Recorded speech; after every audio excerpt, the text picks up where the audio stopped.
بسم اللہ الرحمن الرحیم۔ السلام علیکم ناظرین، میں ہوں امان اللہ ناصر اور پروگرام ہے جان جان بلوچستان۔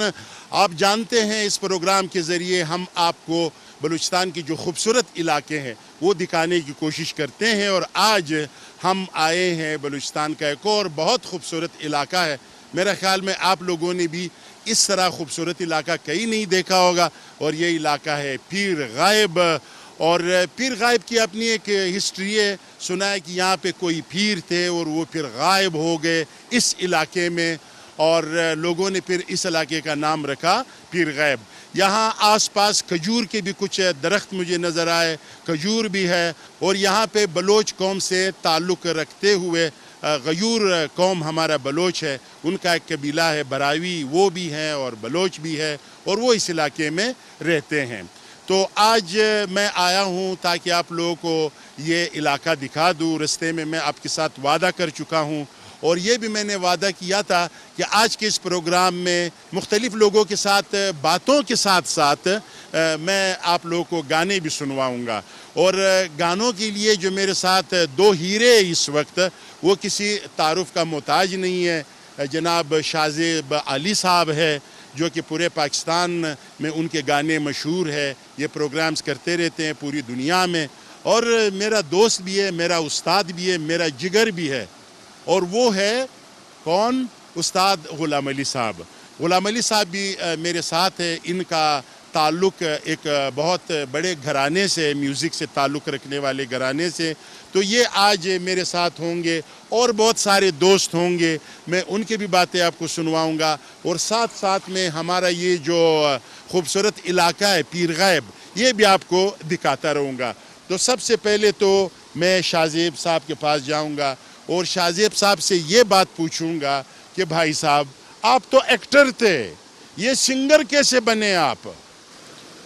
سب سے پہلے تو میں آپ کا بہت دل سے شکر گزار ہوں کہ آپ نے اپنے اس خوبصورت پروگرام میں مجھے بلایا اور اس قابل سمجھا۔ Thank you. اور باقی رہی ایکٹنگ کی بات، ایکٹنگ کچھ مجھے مناسب نہیں لگی۔ ایکٹنگ میں مجھے ایسے لگا کہ میں کچھ جھوٹ کر رہا ہوں، اور وہ سیٹسفیکشن نہیں ہوتی تھی۔ بیسیکلی میں بچپن میں سنگنگ کا تو مجھے شوق تھا نا، تو لیکن وہ جو میری ایک روحانی اور وہ سیٹسفیکشن تھی وہ سنگنگ میں تھی۔ تو حالانکہ میں نے ٹی وی پلیز بڑے عروج پہ چھوڑے، بڑے میں نے لیڈنگ رولز کیے، بڑے بڑے سیریلز کیے، لیکن وہ سیٹسفیکشن نہیں ہوئی، اور اس لیے پھر میں نے ایکٹنگ کو خدا حافظ کہا، اور میوزک کو میں اپنے کنٹینیو آپ مطمئن ہیں؟ مطلب میرا یہ مطلب ہے کہ بھائی شازیب علی صاحب خوش رہے، الحمدللہ جتنے بھی رہے۔ میں الحمدللہ آپ کی دعا سے بہت خوش ہوں، اور اپنی اس فیلڈ سے مطمئن بھی ہوں، اور اللہ کے کرم سے، اور چونکہ علی صاحب کے سائے میں رہ کے اللہ پاک نے وہ سر بھی میرے میں کچھ ڈال دیے ہیں کہ میں جہاں بھی جاتا ہوں تو بس اللہ میاں کامیابی عطا فرما دیتے ہیں۔ اچھا، میں اس دن آپ کا ایک کانسرٹ دیکھ رہا تھا یا کوئٹہ کے ایک بڑے ہوٹل میں، تو آپ غزلیں بھی گاتے ہیں، آپ جو ہے فلمی گانے بھی گاتے ہیں، آپ کشور دا کو بھی گاتے ہیں، آپ مہدی حسن صاحب کو بھی گاتے ہیں، آپ محمد رفیع صاحب کو بھی گاتے ہیں۔ کس کے گانے گاتے ہوئے آپ کو اچھے لگتے ہیں؟ جی میرے بچپن میں میں محمد علی صاحب کا بڑا فین تھا، جو ایکٹر تھے، اللہ ان کو بخشے۔ تو ان پہ جو بھی گانا پکچرائز ہوتا تو وہ مہدی حسن کی آواز ہوتی تھی، تو مجھے یہ لگتا تھا کہ محمد علی صاحب ہی ماشاءاللہ ایک خوبصورت آرٹسٹ تھے، تو مجھے لگتا تھا کہ یہی گا رہے ہیں۔ پھر بعد میں پتہ چلا کہ نہیں جی، یہ تو لپ سنگ کرتے ہیں، سنگر کوئی اور ہیں۔ پھر میں نے مہدی حسن صاحب کو ڈھونڈا، مجھے مہدی حسن صاحب کے گانے گا کے بہت سیٹسفیکشن ملتی ہے۔ اچھا، میں آپ کو ایک بات بتاؤں، وہ فیض احمد فیض صاحب نے ایک بہت زبردست غزل ان کا ہے، تو وہ کہہ رہے کہ کسی مشاعرے میں فیض احمد فیض صاحب بیٹھے ہوئے تھے، تو کسی نے آواز دی کہ وہ جو مہدی حسن نے گایا ہے نا، آپ اپنا وہ غزل سنائیں۔ تو کچھ سنگر کمال کے ہوتے ہیں، وہ لفظوں کو زندگی دے دیتا ہے، اور لفظوں کو وہ سروں میں اس طرح بہا دیتا ہے کہ وہ جھرنوں کی طرح ان کا ایک مزہ آتا ہے۔ اور غلام علی صاحب سے یہ تو میرے خیال میں پوچھنے کی ضرورت نہیں ہے کیونکہ یہ جب بھی ہمارے کوئٹوال پروگرام میں آئے، کسی بھی پروگرام میں آتے ہیں تو یہ مہدی حسن صاحب کو گاتے ہیں. میرا خیال میں مہدی حسن صاحب ان کو اچھے لگتے ہیں. جی مہدی صاحب تو کیا بات ہے، ان کی پوری دنیا ہی ان کو چاہتی ہے، اور میرا خیال ہے رہتی دنیا تک ان کا نام رہے گا. تو جو میوزک کا شوق ہوا، حالانکہ والد صاحب ہمارے بہت بڑے استاد ہیں، تعلیم ہم نے لی ان سے، لیکن جو متاثر ہم ہوئے وہ مہدی صاحب سے ہوئے. ان کی بچپن میں جو فلمیں دیکھی، جو گانے دیکھے، قدرتی وہ لگتا تھا کہ یار یہ کیا ہو رہا ہے. حالانکہ میوزک کا نہیں پتہ تھا اتنا. جب تھوڑی تھوڑی سمجھ آئی کہ یار یہ ان کا کیا کام ہے، کیونکہ وہ جو سر کا رچاؤ تھا ان کا، میں کہتا ہوں آج بھی وہ قائم ہے، اور جتنی مرتبہ سنا جاتا ہے وہ ایسے ہی لگتا ہے کہ آج ہی سنا ہے، اور اس میں ایک نیا ہی رنگ نظر آتا ہے کہ نہ ختم ہونے والا کام ہے ان کے پاس. والد صاحب جو تھے استاد صادق علی خان صاحب، وہ گاتے تھے یا میوزیشین تھے؟ وہ سر کلاسیکل سنگر تھے اور استاد بھی تھے. کافی بڑے بڑے لوگ ان کے شاگرد بھی ہیں، کچھ گزر گئے ہیں. تو انہوں نے باقاعدہ کلاسیکی موسیقی کی تعلیم انڈیا سے لی تھی. تو فارسی میں بھی وہ بہت اچھے تھے. تو ملتان میں کوئی کنسرٹ تھا، وہاں علامہ صاحب آئے تو انہوں نے کوئی غزل ان کی گائی اس دور میں. تو علامہ صاحب نے ان کو یہ خطاب دیا تھا کہ یہ شخص جو ہے یہ فارسی میں ڈبل ایم اے ہے. یہ خطاب ان کو بڑے اس بات پہ فخر محسوس کرتے تھے کہ مجھے علامہ اقبال صاحب نے کہا. پھر شاگردوں میں ان کے بے شمار لوگ ہیں. پھر وہ کوئٹہ آ گئے، پھر ہم یہیں کے ہو کے رہ گئے. لیکن یہ ہے کہ دنیا ان کو جانتی، جو بڑے لوگ ہیں، انڈیا ہو، پاکستان ہو، اور جو کلاسیکل کام کرنے والے جتنے بھی بڑے گھرانے ہیں، وہ سب ہمارے والد صاحب کو جانتے ہیں. آپ کے بھائی تھے اکبر علی صاحب، وہ بھی گاتے تھے کلاسیکل وغیرہ.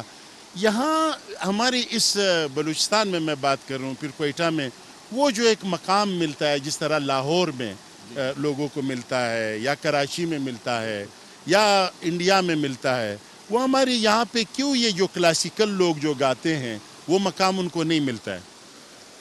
اصل میں کلاسیکل کو سمجھنا ذرا مشکل کام ہے اور ہارڈ کام ہے. تو کوئٹہ میں یہ رجحان چند لوگوں میں رہا ہے جو سنتے رہے ہیں، لیکن وہ یہ عام نہیں ہوا. اس کی وجہ یہی ہے کہ جب سمجھ ہی نہیں تو ان کو کیا کلاسیکل سنایا جائے گا، کہ ان کو پتہ ہی نہیں کہ بھیرویں کیا ہے، ایمن کیا ہے، درباری کیا ہے. تو بس اس وجہ سے جو نا کوئٹہ میں کلاسیکل پیچھے ہی رہا. حالانکہ یہاں پر نامور استاد رہ کر گئے ہیں، یہاں دفن ہوئے ہیں، جن کے انٹرنیشنل شاگرد ہیں. اب میرے والد صاحب ہی تھے، کلکتہ میں ان کی شاگرد میڈم نور جہان ہوئی تھیں جب چھوٹی سی تھیں. تو 1985 میں والد صاحب نے لاسٹ ٹور جب کیا پورے پاکستان کا، اپنے دوستوں سے ملنے گئے تو میڈم جی سے بھی ملے وہ لاہور میں، تو بڑی خوش ہوئیں. اسی طریقے سے استاد نظر حسین، جن کا ہمسایہ ملک انڈیا نے کام کیا، وہاں کے سنگروں نے، بڑے بڑے سنگروں نے، جن میں آشا جی بھی ہے، لتا جی بھی ہے، اور بڑے غزل گائک ہیں. تو وہ بھی شاگردوں میں ہی سے تھے. وہ ہمارے چچا کے شاگرد تھے، عنایت علی سلطانی صاحب کے. تو وہ پشاور میں ہوتے تھے. عنایت علی سلطانی صاحب کا تھوڑا سا انٹروڈکشن کراؤں، وہ تو اپنی پہچان خود ہے، کیونکہ یہ K2 چینل ہے تو اس پہ یہ پیغام جانا چاہیے کہ ان کے پشاور میں جتنے بھی پشتوں کے سنگر رباب والے ہو گئے. مثال کے طور پہ ایک نام ہے سردار علی ٹکر، وہ بہت بڑے مطلب سنگر ہیں پشتو زبان کے. تو وہ بھی جب کہیں سے پڑھ کے آئے تھے تو ان کو شوق تھا کلاسیکل سیکھنے کا. تو پھر وہ انہوں نے چچا کو تلاش کیا، مطلب پوچھا لوگوں سے کہ یار میں نے کلاسیکل سیکھنا ہے تو میں کن کے پاس جاؤں. تو پھر جو ادھر کے جاننے والے لوگ تھے انہوں نے کہا آپ ان کے پاس جائیں. تو اسی طریقے سے اور بھی نام ہیں، کچھ مجھے یاد نہیں ہیں. گلزار بھی ہے ان میں، وہ بھی شاگرد ہے. تو پھر استاد نظر حسین صاحب جو ماشاءاللہ بڑا نام کمایا انہوں نے. آج بھی آپ نیٹ پہ بھی دیکھیں، دنیا جہان ان کی غزلیں گا رہی. میڈم نور جہان نے ترنم پروگرام پورا گایا ان کا. جیسے وہ غزل ان کی مشہور ہے، رات پھیلی ہے تیرے سرمئی آنچل کی طرح. تو یہ سارے قدردان لوگ تھے. تو کوئٹہ میں تھوڑا سا ابھی ایک سوال میں آپ دونوں سے کرنا چاہوں گا. یہ بڑا سیکریٹ قسم کا اور خطرناک قسم کا سوال ہے. لوگ یہ کہتے ہیں کہ جب تک آپ محبت نہیں کریں گے تو آپ کی آواز میں درد نہیں ہے، ٹھیک ہے؟ تو اس بارے میں آپ کیا کہیں گے؟ کتنی محبتیں کیے؟ درجن پورے ہو گئے یا 2 درجن؟ دیکھیں جی، ضروری نہیں ہے کہ کوئی لڑکی کی محبت ہو تو آپ کی آواز میں خوبصورتی آتی ہے. میں تو اپنا ایکسپیرینس بتا رہا ہوں کہ میں نے میوزک سے پیار کیا ہے، اور جب میں نے میوزک سے پیار کیا تو اللہ پاک نے میری آواز میں وہ تھوڑا بہت رنگ دے ہی دیا ہے. تو وہ ضروری نہیں کہ لڑکی سے محبت ہو، محبت آپ کی کسی بھی چیز سے ہو سکتی ہے، انسان سے بھی ہو سکتی ہے، کسی بے جان چیز سے ہو سکتی ہے، کسی بیوٹی سے ہو سکتی ہے. تو بات یہ ہے کہ آپ کے لگاؤ کی بات ہے. تو ضروری نہیں ہے کہ جی وہ درد آئے گا یا وہ فیلنگز آئیں گی. تو یہ تو ایک آرٹ ہے، آپ جتنا اس کو کرتے رہیں گے وہ خوشخط ہوتا رہے گا. یہ ٹوٹی ہوئی اچھا، میں غلام علی صاحب سے اسی طرح کا ایک سوال کروں گا کہ یہ کہتے ہیں کہ یہ شاعروں سے اور یہ کلاسیکل جو صداکار ہے، جو سنگرز ہے، ان سے کہہ رہے کہ اپنے بچے خوش نہیں ہوتے ہیں. یہ کہہ رہے کہ تم اپنی دھن میں رہتے ہو، اپنی دنیا میں رہتے ہو، ٹھیک ہے، اور ہم یہ والی دنیا میں رہتے ہیں جس میں مطلب گھر کا سودا، صرف، پیسے وغیرہ. تو آپ کا کیا ایکسپیرینس ہے اس بارے میں؟ سر دیکھیں نا، بچوں کو تو نہیں پتہ نا کہ والد صاحب کیا ریاض کر رہے ہیں اور انکم ہو نہیں رہی، اور وہ تو ہارڈ کام میں پڑے ہوئے ہیں. انہوں نے محبت اپنا لی کلاسیکی موسیقی سے. تو واقعی آرٹسٹوں کے ساتھ یہاں پرابلمز ہیں. مطلب یہ کام 2 لوگ کر سکتے ہیں، مطلب دنیا داری بھی آپ رکھیں، میوزک بھی کریں، پھر کلاسیکل بھی سیکھیں، پھر کوئی کام بھی ڈھونڈیں، کوئی نوکری بھی ڈھونڈیں. یہ پرانے لوگ جو تھے وہ کہتے تھے کہ یہ جو موسیقی ہے بیٹا، یہ 2 لوگ کر سکتے ہیں، یا تو بادشاہ کر سکتا ہے یا فقیر کر سکتا ہے. اس لیے کہ دونوں کو فکر نہیں ہوتی نا. تو وجہ یہی ہے کہ ابھی ٹیلنٹ ہمارے بلوچستان میں بھی کافی ہے، بلکہ پورے پاکستان میں ماشاءاللہ. تو کہنے کا مطلب یہ تھا کہ اس پریشانی میں کہ یار میں نے بچوں کے لیے راشن بھی لانا ہے، میں نے گھر کا کرایہ بھی دینا ہے، اور حالات کیا ہے، گیس بجلی بل بھی چل رہا ہے، تو وہ بیچارہ پھر کیا کرے گا نا. تو بچوں نے تو پریشان ہی ہونا ہے نا. ان کو تو نہیں پتہ کہ یہ ایک آواز لگا رہا ہے، اس پہ کتنا وقت لگ رہا ہے، کتنا ٹائم لگ رہا ہے، تو اس کا آؤٹ پٹ کیا آ رہا ہے. آؤٹ پٹ کچھ بھی نہیں آ رہا. خان صاحب لگے ہوئے ہیں اپنا ریاض میں. تو کم لوگ ہی ہوتے ہیں جو جن کو اللہ پاک نواز دے تو وہ پھر دنیا میں، جیسے نصرت فتح علی خان صاحب تھے، انہوں نے بہت محنت کی. غلام علی صاحب تھے، مہدی حسن صاحب تھے. یہ وہ لوگ ہیں نا مطلب جنہوں نے ریاستیں کی اور اس ذات پہ چھوڑ دیا. تو پھر اللہ پاک نے ان کو رنگ بھی دیا، کوئی کمی نہیں ہوئی. پھر ایسے لوگ بھی ہم نے دیکھے جنہوں نے ساری زندگی لگا دی لیکن کچھ بھی نہیں بنا. تو یہی ہے آرٹسٹ تو بس. اور تو اب جو ہم یہ جو غم والی باتیں ہیں اس کو ہم وائنڈ اپ کریں گے، اور آج ہم آپ کو ایک پشتو سانگ سنانا چاہیں گے. اور وہ سانگ کون سنائے گا؟ شاہ علی صاحب. بڑی اچھی بات ہے جی، شاہ زیب اسٹرگل کر رہا ہے. اچھا، یہ جو شاگرد ہے، جس طرح یہ آپ کو استاد مانتے ہیں کہ ہم ان کے سائے میں ہیں، یہ جو شاگرد کبھی کبھار استاد سے ذرا آگے نکل جاتے ہیں، تو استاد کے کیا تاثرات ہوتے ہیں؟ نہیں، استاد تو استاد ہی ہوتا ہے نا. ایک استاد پڑھاتا ہے اور اس کے 20 اسٹوڈنٹ ہوتے ہیں یا 50 اسٹوڈنٹ ہوتے ہیں. ان میں سے کچھ اسٹوڈنٹ ایسے بھی ہوتے ہیں جو صدر پاکستان بن جاتے ہیں، جو وزیر اعظم بن جاتے ہیں. اس کا مطلب یہ نہیں ہوتا کہ وہ استاد سے آگے نکل گئے ہیں. تو استاد ہی ہوتا ہے. Thank you. تو اب ہم سنائیں گے آپ کو ایک پشتو سانگ اسی لوکیشن پہ پھر غائب میں، اور وہ آپ کو سنانے جا رہے کون؟ شاہ زیب علی صاحب.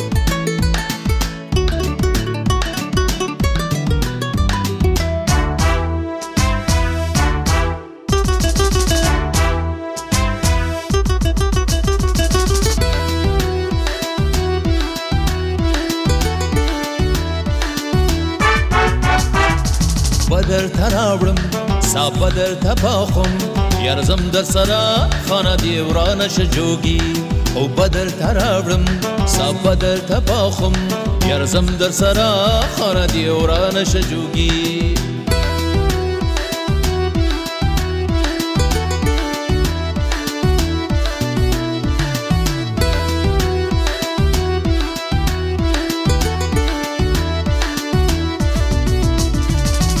بقلا دے کفتر ناز دی بقلا دے کفتر ناز دی یا بے بیشتل کا بلوزان سنگار بھی نہ ہو جوگی یارزم در سرا خانہ دی وران شجوگی یارزم در سرا خانہ دی وران شجوگی او بدر تراوړم صاحب بدر تباخم یارزم در سرا خانہ دی وران شجوگی او بدر تراوړم صاحب بدر تباخم یارزم در سرا خانه دی وران شجوگی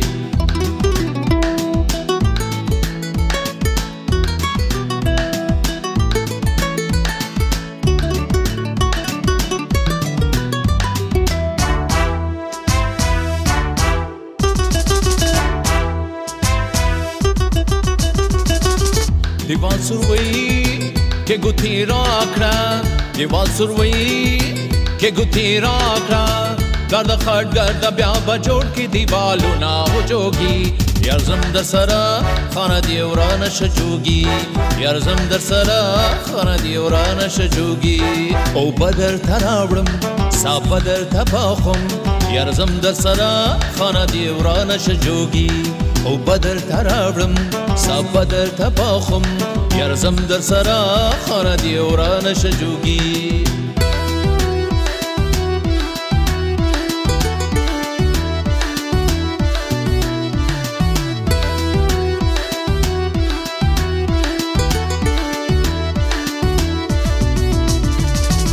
یار میں ہندو ز مسلمانیم یار میں ہندو ز مسلمانیم دا یار دا پارا درم سال جارو کو ما ہو جوگی یارزم در سرا خانه دی وران شجوگی یارزم در سرا خانه دی وران شجوگی او بدر تراوړم صاحب بدر تباخم یارزم در سرا خانه دی وران شجوگی او بدر تراوړم صاحب بدر تباخم یارزم در سرا خانه دی وران شجوگی